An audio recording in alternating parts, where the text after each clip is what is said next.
rakyatnya. Maka siapapun yang memiliki kekuasaan harusnya mengeluarkan aturan untuk membahagiakan rakyatnya, bukan mempersulit, bukan menyengsarakan. Sehingga jelas dengan fakta-fakta yang saya temukan, saya menyampaikan protes keras terhadap peraturan yang dikeluarkan oleh Menteri Perdagangan.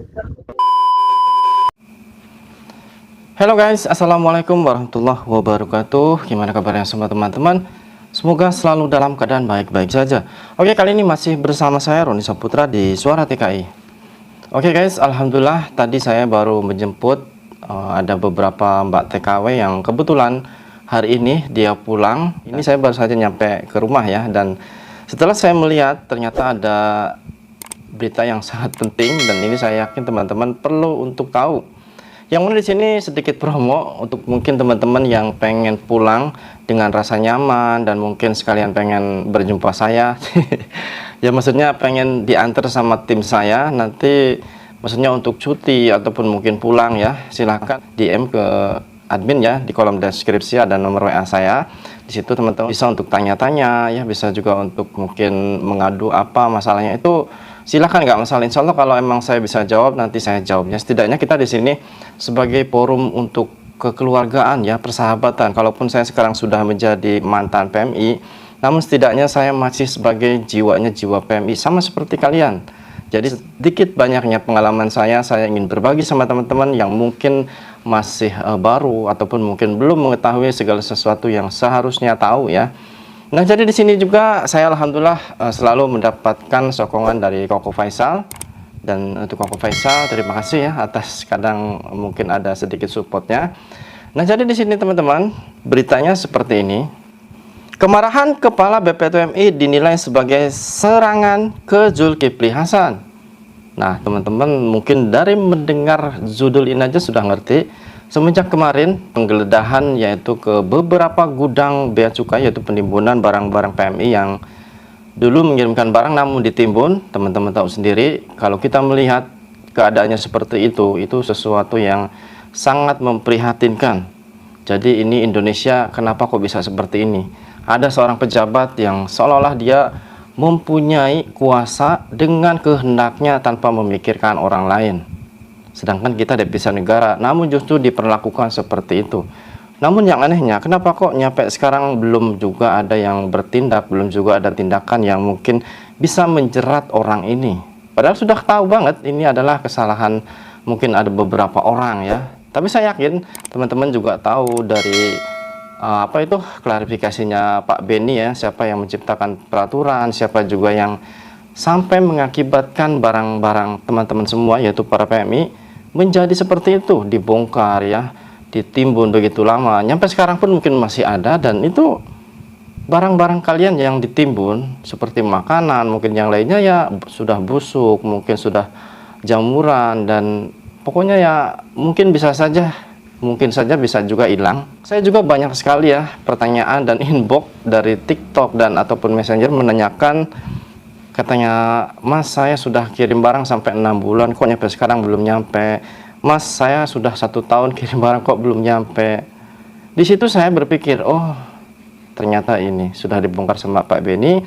Barangnya nyampe sekarang pun masih ditimbun, dibongkar dan ditelantarkan begitu saja tanpa ada klarifikasi, tanpa ada omongan yang jelas, tanpa ada sesuatu yang mungkin bikin teman-teman atau para PMI yang barangnya digeledah ataupun dibobol itu merasa percaya ataupun mungkin merasa setidaknya ada penjelasan. Ini kan nggak ada. Kalau nggak digeledah, kalau nggak diserbu ya, nggak ditindak sama Pak Beni, ya udah kita nggak tahu barang kita di mana, dibobol sama siapa dan diapain aja. Makanya di sini terima kasih kepada Pak Beni ya yang selalu membantu, begitu juga dengan Koko Faisal yang selalu membantu dan support untuk para PMI.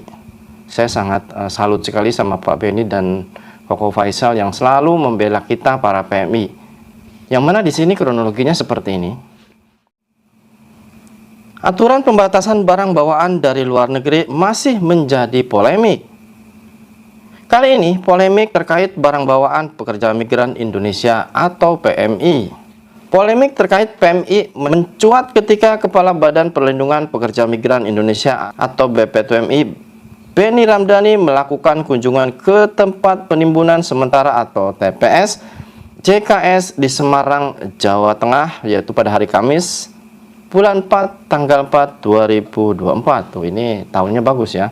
Tanggal 4 bulan 4 2024 terbongkarlah, terkuaklah ya. Selama ini barang-barang teman-teman yang dikirim tuh di mana dan diapain saja. Ya ternyata seperti itu. Mereka itu membongkar tanpa ada klarifikasi, tanpa ada mungkin pemberitaan, diam-diam saja gitu loh. Dan itu ditimbun dan sampai sekarang pun nggak tahu nasibnya gimana. Jadi kalian yang mungkin kirim barang dan sampai sekarang belum nyampe, kalian tahu sendiri kan di mana barang kalian. Ya seperti itu. Aneh kan? Negara kita kok mempunyai pejabat yang seperti itu. Dan kenapa kok pejabat yang dah tahu mungkin boleh dikatakan bersalah justru dilindungi, justru diaju-ajukan, justru mungkin diberi penghargaan. Ini negara apa kita ini coba? Justru kepada orang-orang seperti itu dilindungi. Gimana mau maju coba? Seperti kita yang justru membantu ya dari segi perekonomian, yaitu dari devisa kita disumbangkan ke negara Indonesia. Justru kitanya dibully, direndahkan, dan diperas, dan seolah-olah dijadikan ladang cuan buat mereka. Dipersulit. Dan semuanya. Ini sesuatu yang di luar logik kan. Saya pun heran banget loh. Karena pada zaman saya dulu, waktu saya masih di Taiwan, saya rasa aman-aman aja, nggak masalah ya. Dan kita pun boleh dikatakan jarang sekali yang namanya barang kiriman itu dibobol, ataupun mungkin hilang, ataupun katanya harus bayar pajak ini itu. Cuma sekarang saja ini yang anehnya. Makanya untuk teman-teman yang mungkin nanti makanya teman-teman yang mungkin inbox di TikTok saya ataupun di Facebook saya, dan mungkin maaf kalau saya belum sempat balas, dan kalian mungkin melihat video ini, ya itulah jawabannya. Jadi barang kalian masih ditimbun, diperiksa, dan ditelantarkan seperti itu saja. Di depan awak media, Benny mengungkapkan kemarahannya atas temuan tumpukan barang kiriman pekerja migran Indonesia atau PMI akibat pemberlakuan Peraturan Menteri Perdagangan Permendag nomor 36 tahun 2023 tersebut. Di video yang beredar luas, Benny menyatakan protes keras terhadap peraturan yang ditandatangani oleh Menteri Perdagangan. Nah loh kan, justru orang yang membela ya, yang selalu membela hak kita, seperti Pak Benny ya, yang kemarin coba menggeledah barang-barang timbunan mereka ya, padahal barang kita, justru sekarang seolah-olah menyalahkan Pak Benny gitu loh. Seperti ini dia ngomongnya. Di video yang beredar luas, Benny menyatakan protes keras terhadap peraturan yang ditandatangani oleh Menteri Perdagangan.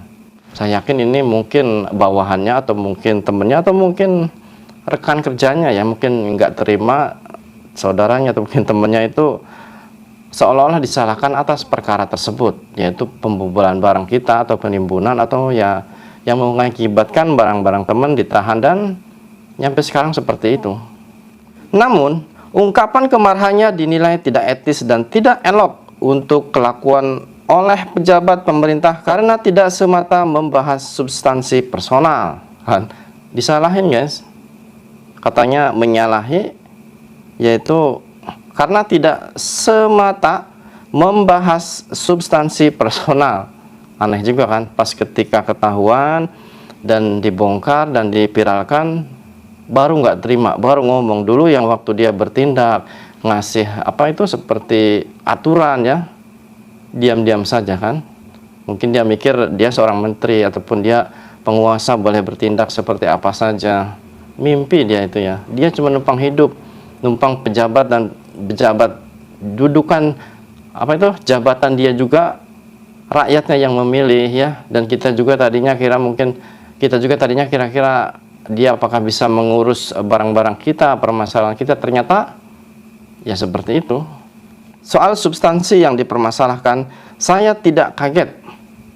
Meski perlu dicek apakah tumpukan tersebut semuanya benar sebagai efek Permendag 36 2023, akan tetapi cara dia menyampaikannya jelas sangat tidak etis dan tidak elok sebagai pejabat pemerintah, ujar Ketua Dewan Pakar PAN Darjat Haji Wibowo Sabtu tanggal 6 bulan 4 2024. Nah ini bolonya dia ya, bolonya Pak Julhas. Jadi dia mengkritik balik Pak Benny yang membela barang kita, barang-barang teman semua yang ditahan, dibongkar dan ditelantarkan. Itu justru katanya di sini cara dia menyampaikannya jelas sangat tidak etis. Ini saya mendengar perkataan ini gimana ya? Makanya di sini untuk teman-teman yang melihat video ini, jangan cuma sekedar melihat, komen ya, di-share biar nanti kita suarakan terus tentang permasalahan-permasalahan yang ada, biar orang-orang yang berniat curang, berniat untuk tidak baik sama kita terbongkar dan bisa disingkirkan dari pemerintahan kita atau pemerintahan Indonesia ya. Nah, jadi di sini teman-teman, pokoknya semangat terus dan jaya.